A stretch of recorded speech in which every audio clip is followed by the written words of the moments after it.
You realize that an avoidant partner might not be your ideal match, so we're going to talk about what you can do to avoid avoidant partners. I don't want to waste a minute of your time. This topic is very juicy, so if you find this video helpful, please don't forget to let me know by hitting the thumbs up button. And if you want me to post more videos on this topic, please don't forget to subscribe. So how can you avoid an avoidant partner? Well, first of all, none of us walk around with a name tag that says avoidant or anxious or secure partner.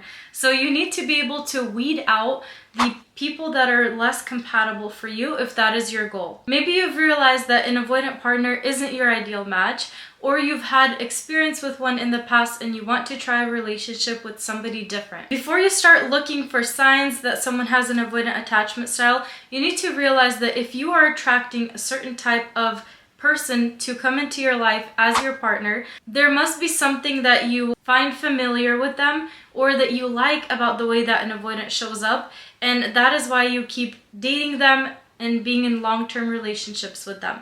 Like I mentioned earlier, you're not going to tell that someone has an avoidant attachment style right off the bat in most cases. Some people might be very introverted and closed off, and you could kind of tell right away that, hey, maybe they do have an avoidant attachment style, but that isn't always the case. There are a lot of anxious attachment people that are also introverted, and there are a lot of secure people that might be introverted. Before you jump to assumptions and decide for that person, you need to be able to build a rapport, and that only comes with time. So I would suggest that you need to date somebody for at least 8 months before you realize what their attachment style is.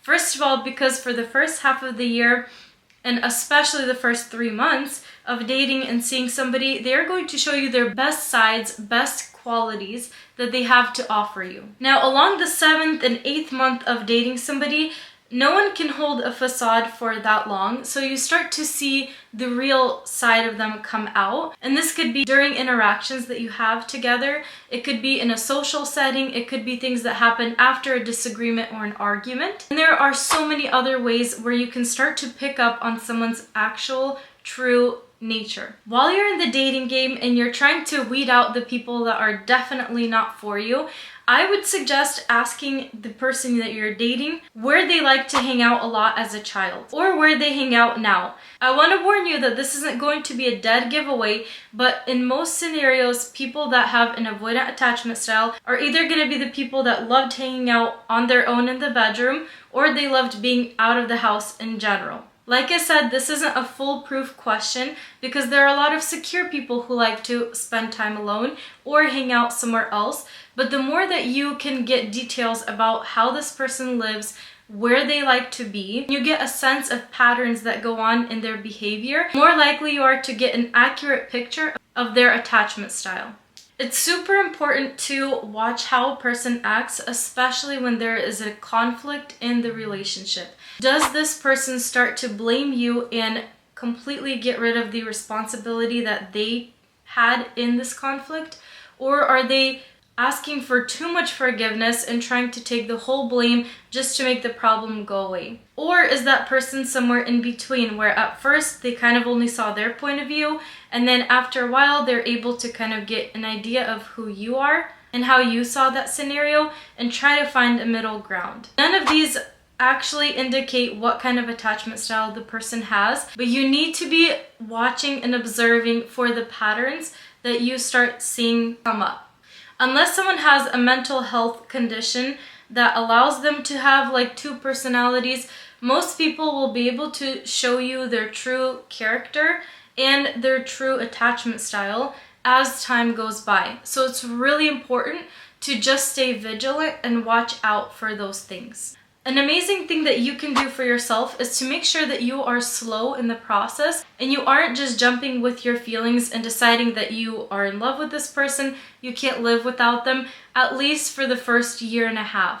Depending on how hard you fell in love, those butterfly feelings could stick around for a while. They are totally blinding you from seeing the pattern from the beginning. So I would recommend that when you start being infatuated by somebody and you start wanting to be closer to them, you really like this person, and you're realizing that you're really falling for them, look for their negative sides. If you are unable to find at least 3 things that you dislike about the person, chances are you cannot see the full picture of what is going on. And in this case, it could be a good idea to ask your family or your friends to point them out for you. Of course, take everything that they say with a grain of salt, but don't get offended by the things that they say. Because oftentimes they can see things clearer than you can, because you are the one who's vulnerable with your emotions and feelings in that moment. Basically, the best way to avoid being in a relationship with an avoidant partner is to work on your intuition, strengthen that muscle of your inner guidance, because it will teach you and it will show you what you're looking at before you consciously realize what you're looking at. And if you really want to avoid being in a relationship with an avoidant partner, the best way to do that is become secure within yourself. If you are able to build the skills to behave and show up as a secure person, if you're able to hold that stability in yourself, you are going to attract another person just like you. I bet if you look at the couples around you, you can pretty much tell that every couple, like, there was a reason why those two people were glued to each other. And a lot of it has to do with some of our past experiences, our inner dialogue, the uglier parts of ourselves that we kind of try to ignore and not work on, that lead us to a person who's going to put the thing we've been ignoring into the spotlight for us to grow. So the best way to avoid an avoidant partner is to become secure. And if you want to do that in the quickest way possible, check out my program below. It's called 15 Minutes to Secure. Thank you so much for watching, and I want to wish you all of the love in your love life.